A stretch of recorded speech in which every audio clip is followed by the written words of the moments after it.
What is going on, guys? Well, with the release of Saw X a couple of weeks ago, I have had Saw fever, and it's something I can't say very often. I just really enjoyed Saw X. So I've already reviewed that film. I reviewed every film in this franchise, actually. I have ranked the movies just about a week ago, and yesterday I dropped my ranking of all of the twist endings in the Saw franchise. Today, we're going to be talking about all of the villains. I was going to call this Ranking Jigsaw's Apprentices, but then it dawned on me that a small number of the villains in this franchise were never actually apprentices. They were just assholes caught up in the game.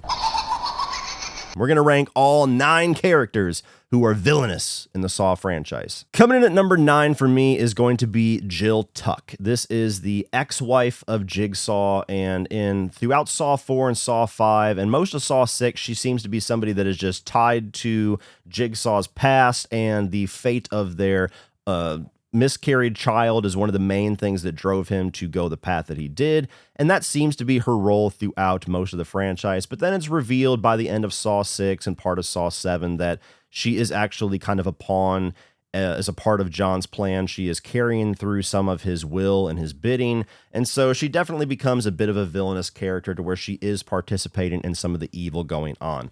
She's probably the least villainous of everybody on this list, but nonetheless, she does enough to be added to it. I just don't think her character is all that interesting. I don't think that the way that she is utilized throughout 5, 6, and 7, and even part of 4 makes her that interesting. I don't have anything against the actress, but I don't think she's a very good actress. So there's not even anything in the performance to really endear me to that character. And this constant back and forth Dick tease showdown between her and Hoffman throughout Saw 6 and Saw 7 ends at a point that I really do not like, to where she gets the drop on him in Saw 6, and while I like the fact that we get the little surprise that he tears his face away from the bear trap, and you get that visual of him screaming with the Glasgow smile, that's cool, but him winning and her losing ultimately in Saw 7, to where she is the person that we see get her skull ripped open, was always just so nihilistic to me, and just something that I just did not like the taste that it left, to where it's like, why does he live yet again? Why, after so many movies of finally wanting to see somebody get their jaw ripped open by that trap that has been teased since Saw 1, why does it have to be her? Because then you can't even really enjoy it on a sick level of a villain getting their bidding. I don't know. I just don't like the way that her character was executed in this franchise. So I actually would have forgotten her if I did not really look at a couple of lists to make sure I had my P's and Q's checked. And as soon as I saw her name, I was like, oh yeah, I forgot. That's my number 9. Coming in at number 8 is going to be Logan Nelson, the secret apprentice that is revealed by the end of Jigsaw. And canonically, timeline-wise, is the very first apprentice of Jigsaw, until they eventually revealed that there was 7 more that came before him. So he's the guy that, Jigsaw had his scans, and he accidentally swapped the names, and so they didn't catch his cancer soon enough. So a small little mistake like that had big repercussions that essentially gave Jigsaw his death sentence. But then he has a sudden change of heart whenever he's testing him, and just decides within seconds, oh, you know what? No, actually, you don't deserve to be tested. You didn't really do anything that bad. It was just a little mistake. And I guess him letting him live somehow gave him hope or life or something, and Jigsaw took him under his wing, made him his first apprentice. He helped him with the reverse bear trap, helped him with a couple other things, I guess. The problem is that the reveal is just fucking lame. The ending of Jigsaw is fucking lame. It was a giant tease for fans that Jigsaw himself was going to be coming back, and then they reveal yet another secret apprentice that is arguably the least interesting of any of them, that makes the least impact of any of them. And so until they follow this character up in the future, if they ever are going to, he's going to be cemented as one of the lamest villains, because his reveal, his movie, the twists regarding his character are just so unsatisfying and so uninteresting that it kind of all spills onto his character. Somebody that lost his daughter, was this apprentice to Jigsaw, and 10 years after Jigsaw's first game, he decides to recreate it and take up the mantle as the new Jigsaw killer, and then gets revenge on the detective that led to the death of his wife. And so it's like, okay, well, none of that is anything that we haven't already seen in this franchise. Coming in at number 7 is Zepp. And this is the guy that is the most obvious red herring in the world in the first Saw film. So he is one of the people, like the custodians at the hospital that Dr. Gordon works at. We meet him in one scene early on in a flashback when Dr. Gordon is talking to Danny Glover and reminiscing about some certain things. And that's also the scene that we're introduced to John Kramer, who we don't know at the time is actually Jigsaw. And he is the one who's essentially leading the game that we are witnessing in the first Saw film. And if Dr. Gordon fails his test, he is instructed to kill the wife and the daughter, and he'll get the antidote for the poison that's in his system from Jigsaw. And then he eventually goes to the bathroom, which I don't know if that's a part of his instructions or not, but he goes there to kill Dr. Gordon. So I don't know if that's a part of his thing too. Like if he fails, go mercy kill him. Don't let him starve to death. But they end up tricking him, and Adam just beats him to death. And, you know, there's things about his character that is quirky and weird enough to where I could see some people maybe thinking that was Jigsaw throughout the movie and then having even more of a surprise when the body stands up in the last part of the film. But to me, he was pretty obvious a red herring. It was pretty obvious that was not the voice on those tapes. And I've never really understood his game too much either. Like it says that he doesn't really take charge of his life, or he doesn't really live his life or something. So he puts him into this test, and his test is to potentially murder an innocent woman and a little girl. And then he gets the poison back. Like, what is that supposed to teach him? So that's still one of those things about this franchise that even back to the first film is just very spotty as far as executing the whole morality game of Jigsaw. That's one of the ones that comes together the least for me. So Zepp's here at number 7. Coming in at number 6 is going to be Dr. Lawrence Gordon. And, you know, he would be higher if the twist was at least executed better. It's one of my least favorite twists in the franchise. It's in competition for the most obvious twist, to where when Dr. Gordon shows up in that scene in the first 10 minutes of Saw 3D, it's blatantly obvious that he's going to be part of the ending and probably be a secret apprentice yet again. I like the narrative repercussions of that, to where he was there to help set up some of the more medical traps. He was there to help him pick the doctor that was going to be part of the game in Saw 3 and things like that. Like, those things are cool that I wish were explored more. But instead, it's just kind of shoehorned in that last little 2 minutes of Saw 3D, which is one of the worst films in the franchise. And so I hope that, and I have faith that they will do this, when they're following up Saw X, Dr. Gordon will come back into the play, and maybe we'll get more focus and a little bit more exploration of the villainous side of his character, of the apprentice side of his character. But as is, he's one of the worst elements of the first film to me. I think Carrie Elway's performance is dreadful in that first movie.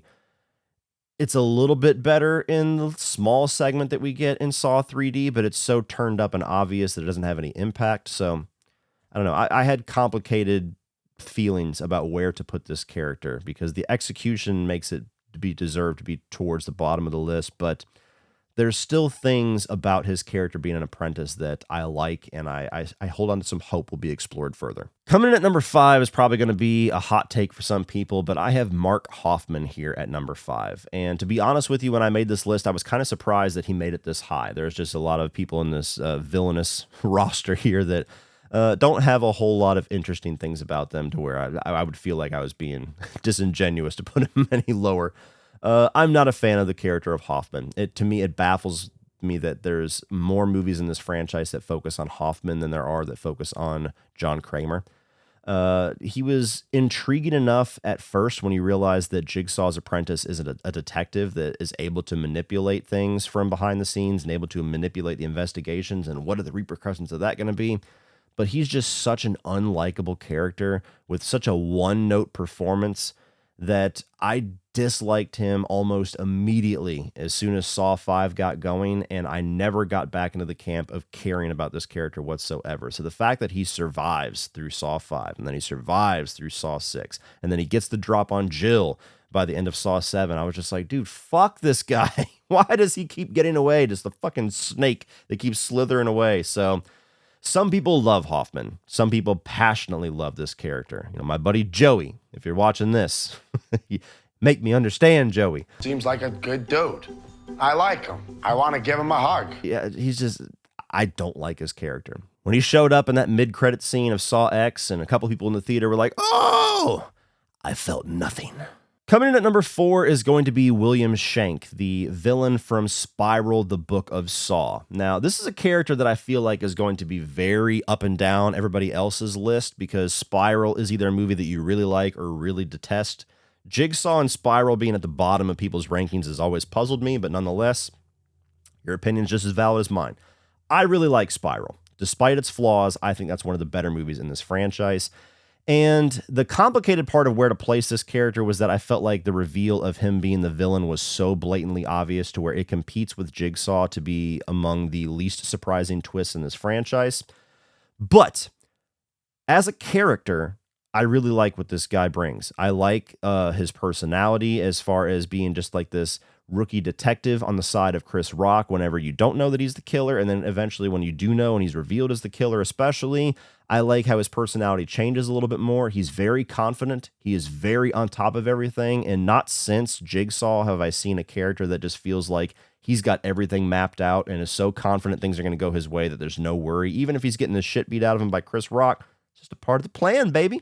So that's a part that I like, and I also like the motivation that they give and why he is killing these cops and what is driving him to test all of them, to where his father was murdered in cold blood to protect this corrupt police system that is led by Samuel L. Jackson, Chris Rock's father. And I think that's a really solid motivation to have him go through all this, to get, to grow to be a detective and then this, dismantle the system from the inside. I also think not since, even the first film. Never mind, I take that back. Jigsaw's best traps and best games are ones that feel like they are thematically matched with whatever the person did wrong and are also winnable in some way. And I think this movie does the best in a long number of movies at recapturing that, to where every single one of these detectives that are being tested, what they are being told to do very much matches what their issue is, to where the guy that lies on stand has to rip his tongue out to survive. The guy that murdered a kid in cold blood just because he pissed him off has to rip his fingers out, otherwise he gets killed, and so on and so forth. And so I think that the thematic element of the traps are very strong in this movie, and I also feel like they're all winnable. I don't look at any of these and go, yeah, this is bullshit. Nobody could survive this. Like, you look at the first one, if he had just let himself hang right away, he could have got out, but he waited too long. And even the second one, the guy kept hesitating, and he was damn near at the end of his trap whenever the time ran out. So all throughout this movie, I feel like that was pretty consistent, with the exception of the guy that actually killed his father, that is more of a test for Chris Rock, that clearly he just wanted to die. But that one, I don't hold that against him.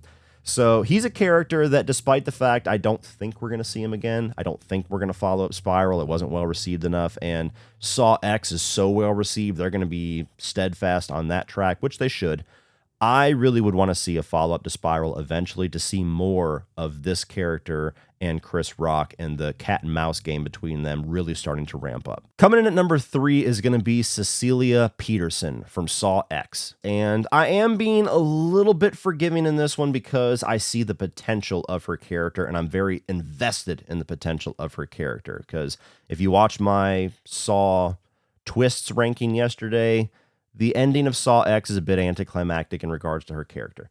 But you have this person that is the ringleader of this group of con artists that is taking thousands and thousands and thousands of dollars away from dying people, giving them hope, and then ripping it away from them along with their bank account as they pretend to do this experimental treatments on all these different dying people, and then it's just a con the entire time. It's one of the most evil and despicable things I could think of, and it's one of the reasons why they're able to succeed so much for me with Saw X, of very much placing these people as the villains of the story and very much getting me onto the camp of rooting for the villain of this franchise and actually making me see him as a poor old man that is the protagonist that I want to see win.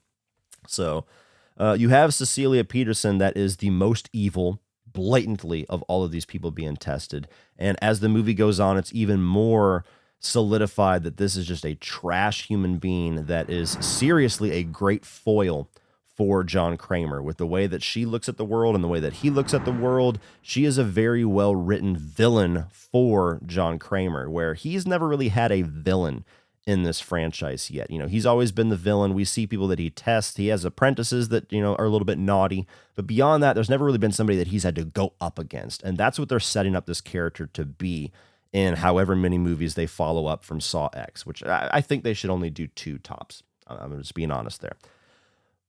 But the performance, the way they set up this character makes you hate them, makes them despicable, yet they have a lot of charisma to them, so they're very interesting as a villain. And the way that they leave her in these tests by the twist ending of Saw X, where she has to more or less kill the other guy to survive, it's not really much of a test for her. So they're only just scratching the surface on the relationship, the antagonistic relationship she's going to have with John Kramer and where that's going to go. What I also like about her character and how her character is utilized, even just in this first movie, Saw X, is that she very much is the narrative catalyst that is going to cause that shift that Amanda goes through. And while that was never really something that I was asking to be further explained or to have more context, I was so glad that they did. Amanda was in Saw X throughout a lot of the movie. You see a lot of their early relationship between her and John Kramer, where it's very much like a father-daughter relationship. And the fact that she has this drug addict character that is very much, not innocent, but one of the most innocent of the people being tested that she identifies with and she is kind of sympathetic towards, and she wins her game. But Cecilia snaps her neck and takes her life from her anyway. And John more or less lets her live by the end of this film because she wins her test. That is a perfect way to start the ball rolling of Amanda looking at this and going, how the fuck does she deserve to live? Why does she deserve a second chance? That bitch deserves to die.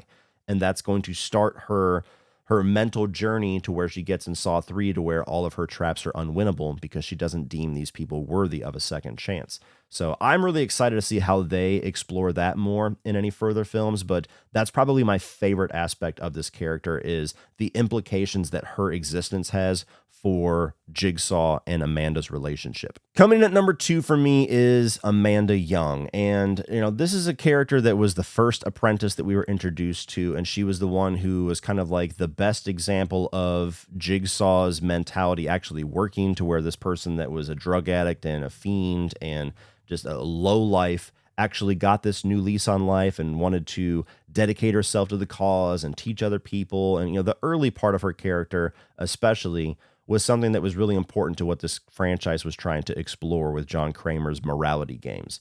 And of course, Shawnee Smith does a really good job as the character too. I like the way that they utilize her, especially in Saw 2, where she's most prominently on screen. And, we get the eventual reveal that she's an apprentice after she goes through all the things that she does in this house.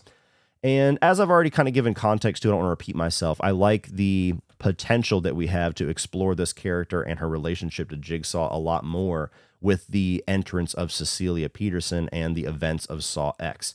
So to me, she's always been the best executed, the most interesting, and certainly the most sympathetic, I guess, of all of Jigsaw's apprentices. And she's definitely the one of any of them that I'm excited to see explored more throughout this however many Saw X timelines that we get.